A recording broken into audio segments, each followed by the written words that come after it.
Hello అండి, అందరికీ నమస్తే. సాధారణంగా మన ఇంటి పక్కనున్న చిన్న పిల్లలు చిన్నగా ముద్దుగా మాట్లాడినప్పుడు అవ్వలు తాతలు ఉన్నారనుకోండి, వాళ్ళు ఎప్పుడు ఒక సామెత వాడుతుంటారు. అదేంటో తెలుసా? పిట్ట కొంచెం కోత ఘనం అని. మీకు గుర్తొచ్చిందా? సో ఈ డైలాగ్ మీరు వినే ఉంటారు. కానీ ఒక రాష్ట్రంలో మాత్రం పిట్ట కొంచెం కాపలా ఘనం అంటున్నారు.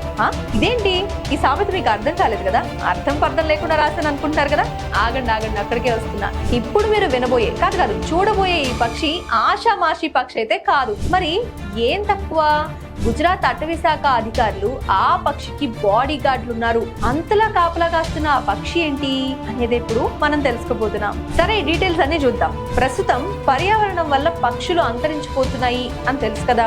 ఎంతలాగా అంటే మనం చిన్నప్పుడు పిచ్చుకలు వచ్చి నిద్రలేపేవి, కానీ అంటూ మార్నింగ్ అవి చేసే సౌండ్ సంగీతంలాగా ఉండేది. ఇప్పుడు కాలం మారింది. పిచ్చుకి ఎక్కడ అంటే ఇలా వెతుక్కోవాల్సిన పరిస్థితి. పిట్ట కాదు కదా, ఆకాశంలో గద్ద కూడా కనిపించట్లేదని చాలా మంది అనుకుంటున్నారు. ఎందుకంటే కాలం మారిపోయింది, వాతావరణం మారిపోయింది. రీసెంట్ గా గుజరాత్ లో ఒక పక్షి గురించి మనం మాట్లాడుకోబోతున్నాం.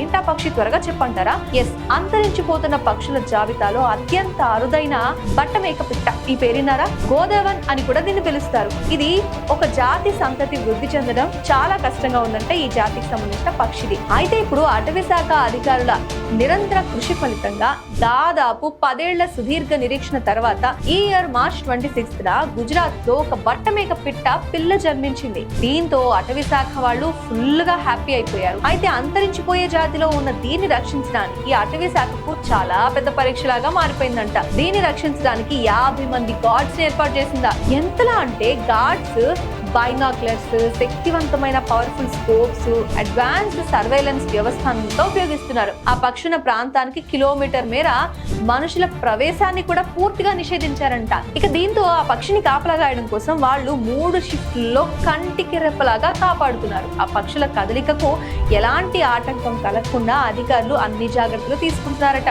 సరిహద్దుల్లో సైనికులకు కూడా ఇంత హంగామా చేయరేమో అని నేను కాదు, నెటిజన్స్ ఎక్కువగా కామెంట్ చేస్తున్నారు. ఒక అరుదైన జీవజాతిని కాపాడడానికి నిజంగా అటవీ శాఖ చేస్తున్న ఈ సాహసోపేతమైన ప్రయత్నాన్ని పర్యావరణ ప్రేమికులు మాత్రం హ్యాపీగా ఉంది అంటూ అభినందిస్తున్నారు.